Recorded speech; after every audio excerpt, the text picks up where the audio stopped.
What was the most challenging? Saul was the most challenging thing. But Saul was. Yeah, there's no comparison to anything I did. I mean, Breaking Bad was really fun because the weight was on Brian and Aaron and Anna's and Dean's and Betsy's shoulders. I mean, they were that show, and I was popping in and being this clown and having a great time. And by the way, little kids at home, which means you get to spend 3 days in a hotel in Albuquerque watching TV all you want, going out to eat for every meal, and what can you do? You got to do it. You got a job.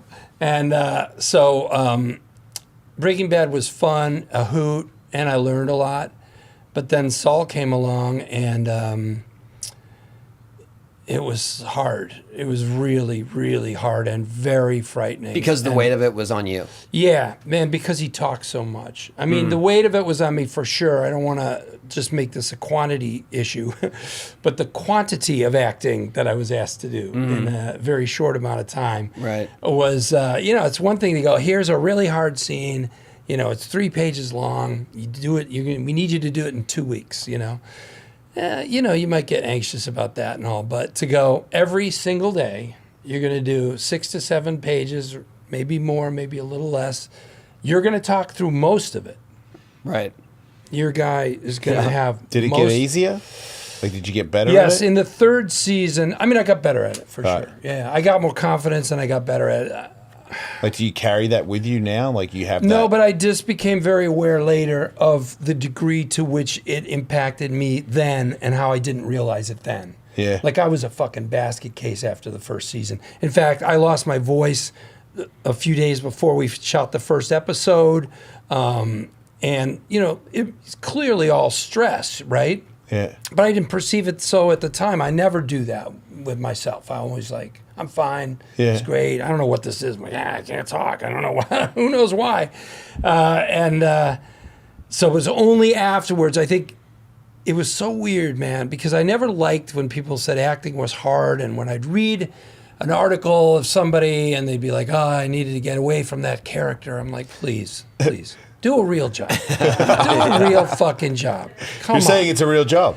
I'm saying it. At some point, it can be a real fucking job. Depending on the task. That asks a lot of you. The amount of fantasy thinking you have to make yourself do. Yeah. Live in this world. Yeah. For hours a day, and it's a very intense world. And are you shutting off after these days? Like, when you get back to I was just running, man. I was just running to keep up. In the first season, the first 4 or 5 weeks were just gonna kill me. Yeah. And they do a thing called push your call, where so you get this turnaround time of 12 hours, and every night they would come to me and say, we need to push your call for tomorrow. We need to get you in earlier than the 12 hours. Yeah. And I would go, well, I mean, is that really, can I say no? And they would never answer me, and I would sign off on it because, that's what we need to do. Yeah. And then after 3 weeks, 4 weeks of that, I remember it was a Saturday morning. They came in, we shot all night. We shot from Friday at 6 p.m. to Saturday at 6 a.m., and they said, we need to push your weekend call. We need you here Monday at 5:30. So it's Saturday at 6:30. We're leaving. We haven't left set yet. And we need you here Monday at 5:30 in the morning to act for 12, 14 hours Monday. Yeah. And this is the third week, right? So, and I was going to die. And I said, can I say no? And I won't give away who said it, but the guy who said it was asking me, goes, the crew would really appreciate it if you did. Oh, they would? Oh, then no.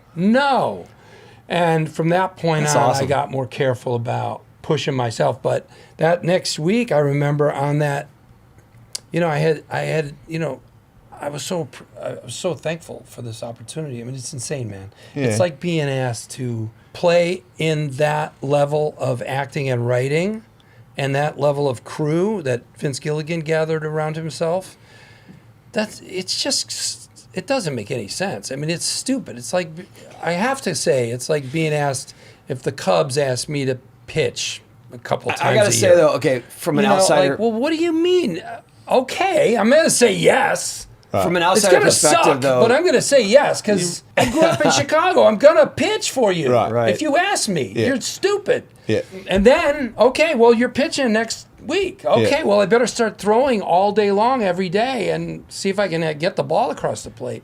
well, from what I saw, and I don't know everyone, but it seemed that there are so many actors and comics and writers that have a great reverence for you and for what you've done in the past, like Mr. Show and Stiller and SNL and everything else. And they were like, yes, Bob Odenkirk finally got his due. I sensed that from a lot of people. They were just like, it's so awesome. He finally has a vehicle for something That's very big. nice of people. That's what I saw. I don't deserve Call it like it. it is. I certainly don't deserve it. But You still think yeah. that? Yeah, absolutely. Because he hasn't gotten any job since. I know. What? look. The truth is, though, I also You kill in but also everything this, you're man. in. Also this. You know how when people do something, anything like, I'm sure there's skateboarders who you go up to them, pros who you go, you're so good at, and they go, really? Do you think I'm no good? Oh, please, thank you. And you go like, will you shut up? You fucking won like 5 championships. You know, it's Yeah. like, don't act. Come on. And I think I can do that with myself too. Somewhere around the 2nd season, 3rd season, I remember starting to get nervous about going back for the 3rd season and going, all right, look, you either can do this at this point or you can't. Right. So don't be getting nervous. Yeah, That's 'cause dumb. You've done it. Yes, you've done it. You've either done it or you haven't done it. You've if you haven't done killed it, it. if you can't do it, don't worry. The audience will tell you, stop. Yeah, They yeah. will stop watching you, and it will end on its own. You don't have to do anything about it. You don't have Right. to make it happen. Good way to look at it. Yeah. So don't go walk around with this uncertainty, and don't feed that voice in you because it's stupid. It seems like you put a lot of pressure on yourself, but sometimes maybe to the point of not healthy. Look, the pressure that I put on myself in that first season was utterly deserved and probably is what made me good enough to pull it off. Yeah. Was because I did go, you better fucking shit your pants right now Yeah. and get to it. Yep. Because that's the appropriate response. Yep. You should be scared out of your fucking mind and you should work all day and night. Because you know you're going to make yourself step up. Or you're not, but this is your chance, and this is a crazy chance. And there did come a point where I said, look, okay, you're there, you're doing this job, you have some tools. By the way, I had no tools for it. Actors who go to school to learn. Look, I'd written, and so everything I looked at came from writing, and I'd done a lot of sketch comedy, which is super fun, but you have a couple lines, 2 lines, 3 lines. You don't say a lot, and it's very broad. And I didn't have the tools that all these other people around me had of like breaking down a script or thinking about their role or taking it apart and doing. I mean, I could do it. I did it myself organically by sitting down. Well, I guess, how do you do this? I mean, who is this guy? And then you start looking at what he says and why does he say it like that and not like this? And so, but I had to do all that in a very short amount of time. Did you have people helping you with that? Well, Ray Seahorn was my co-star on Better Call Saul. She was always there for me. I'd say Cranston and honestly being around those people, watching how they do it, right? Like looking at their script and like, oh, I see how they made notes. The notes on this side are this, the notes on that side are, subtext, and this side is the actual words, or you know what I mean? Yeah. Like, oh, wow. I see. This is the bigger story. This is the subtext story, and this is the specific, exactly what is happening story. You can get it from. I got a lot from looking at other people's scripts. Were they and that goes for impressed? SNL too, looking over at somebody else's scripts and how they noted it. Oh, that's Were they fascinating. impressed by the way you picked it up? They kept it going.